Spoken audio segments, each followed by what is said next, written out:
everyone, Bernard here. I hope you're all staying safe and well, and welcome to my film and TV channel.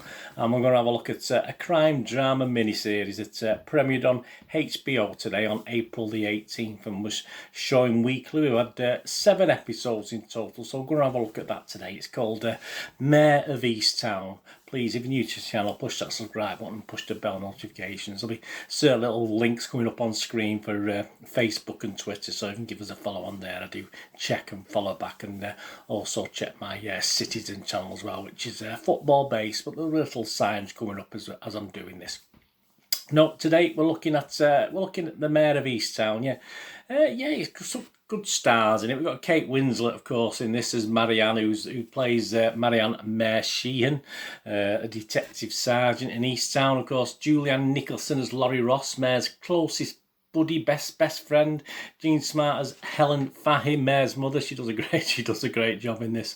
Anjari Rice as Siobhan Sheehan, Mare's daughter. David Denham as Frank Sheehan, Mare's ex-husband. Neil Huff as father. Dan Hastings, Mare's cousin. They're all sort of very cousins and linked in this thing. A Catholic priest and pastor at St Michael's Church. Guy Pearce is in this. That's nice. Richard Ryan, an author and creative writing professor. Kaylee Spaney as Erin McMenamin, a teenage single mother who is sadly murdered. John Douglas Thompson as Chief Carter, Mare's boss at the police department. Joe Tippett as John Ross, Laurie's husband. Erin Peters as Detective Colin Zabel, the country detective called in to assist Mare. Sosie Bacon as Carrie Layden, the mother of Mare's grandson Drew. And James McArdle, as Deacon Mark Burton, a Catholic deacon reassigned to St Michael's after sexual misconduct allegations at his previous parish. Yes, we've got all different normal plot lines for this, haven't we? Like a typical soap drama. There's 7 episodes. We're actually directed by Craig Zabel.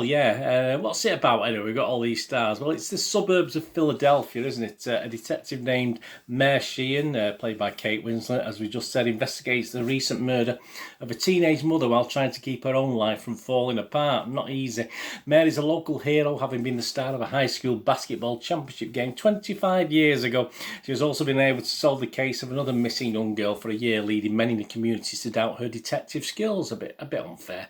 Her personal troubles include a divorce, a son lost to suicide, and an ex-heroin addict ex-daughter-in-law battling for custody of Mare's grandson. All the sort of normal things you'd expect in a crime drama, with all the normal family problems going on. And all the scores in this and comments are as at 2nd of June 2021, 9 AM here in the UK. So is it any good? This is the thing. Well, I think, obviously if you know anything about this, it is getting good reviews. Rotten Tomatoes give it a 92% positivity rating based on 79 critics reviews as I'm doing this, an average rating of 8 out of 10, so that's not too shabby for a TV series.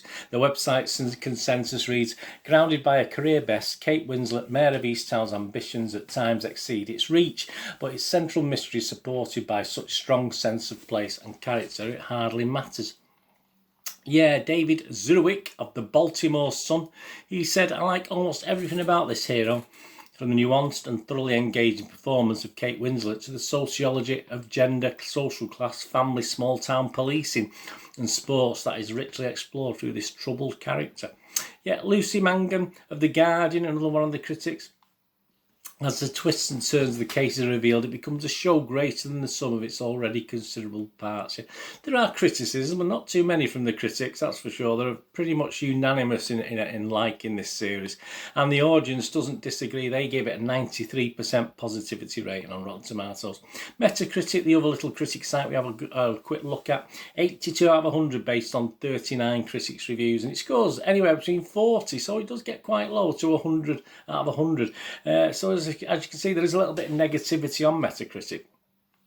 And just as an example of that, the New York Times' Mike Hale wrote the following: some style in the direction or honest feeling in the screenplay could have mitigated the dreariness, but Mare doesn't offer much beyond Ben Richardson's burnished cinematography. The script doesn't give Winslet enough to do beyond suffering and lashing out.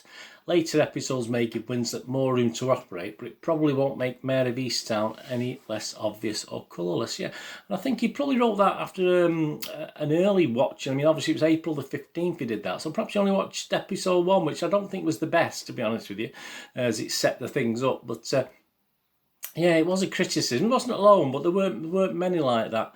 Internet Movie Database, that's what matters, isn't it? That's you, me, the public who enjoy these sort of things. 27,122 scores and reviews as I'm doing this. And it's averaging on Internet Movie Database, well, this is pretty impressive.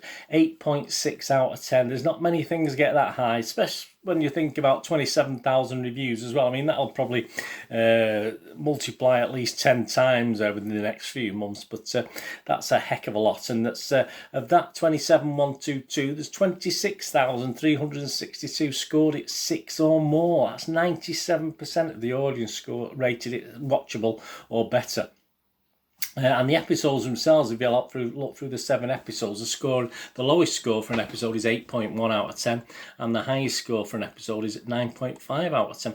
So my little thoughts, yeah, as I said before there, I did find it a little slow at the beginning. Perhaps it could have been a little bit quicker, but obviously it was telling us the characters, getting us to know the characters, and it soon did sort of picked up. Certainly from episode 2 and 3, it started to get a bit more lively and got down to the nitty-gritty of the whole show. Some very unlikable characters for me. I mean, some of them did become a bit more acceptable as the series went on, but there's not many people I liked in this when I first started watching it. I was very unimpressed with the adults and the younger element in this as well, the teens, etc. I didn't quite like many of the characters, apart from Kate Winslet, in all fairness. She had her faults, but she was quite likeable. But most of the rest, and obviously her mother as well, but most of the rest didn't really appeal to me. I didn't like them at all. But as I said, as the drama goes along, it did actually sort of, some of them actually came round and became better people, but it was certainly a struggle right at the start, as I think that critic said about the dreariness. I think that's what he meant by that, to be honest with you, because I did find most of the characters horrible people. I wouldn't want to be in the company, that's for sure. Winslet is excellent in this, of course she is, and there's humour in this as well, obviously despite the darkness of the subject, and it's obviously mainly supplied from Jean Smart, of course, playing Winslet's character's mother.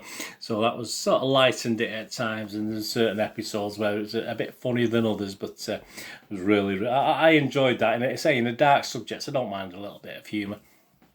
And there were some very good acting talents throughout this as well. Not all perfect by any means, but there was quite a lot of good acting talent, quite a lot of characters, quite a lot of good talent of all ages as well, not just young or old. There's nothing in this we haven't seen umpteen times before in a crime drama. But it is nice when it all sort of comes together with as I said, characters that eventually I could invest in. As I said, not initially, but certainly as the thing progressed, I invested in more of the characters and wanted more of the characters to be okay. Although it is possible perhaps to overdo the twists at times as it reached a climax. We've just got one thing thrown at us after another, which is a bit not perfect. But I'm being a little bit critical there, because as I said, overall I found it thoroughly engaging and entertaining. It did add its slow moments, of course it did, as I said, specifically episode 1, but obviously once you got perhaps in the middle of the thing, perhaps episodes 4 and 5 perhaps were a little bit slow, but obviously you were getting to know characters by then, so you're quite invested in it. And it does, obviously, from a storyline point of view, it does rely on grown-ups doing very, very silly things. And is it believable? Probably, but I mean, it's pushing the boundaries of believability a little bit in this, to be honest with you. But the family elements all rang pretty true of the troubles of the various characters in this. So I liked it. I'm going to give it one of my highest series scores that I give a TV series.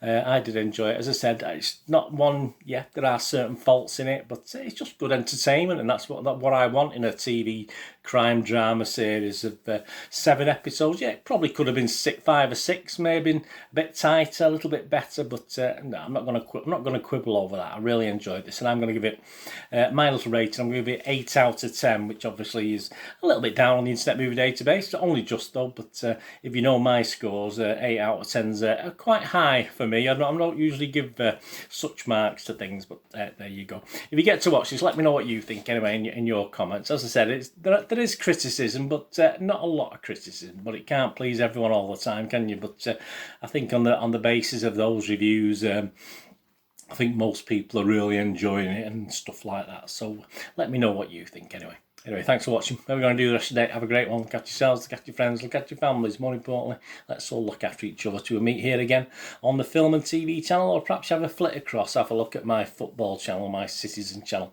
Whatever it is, all I ever ask is stay safe, everyone. Thanks for watching. Bye for now.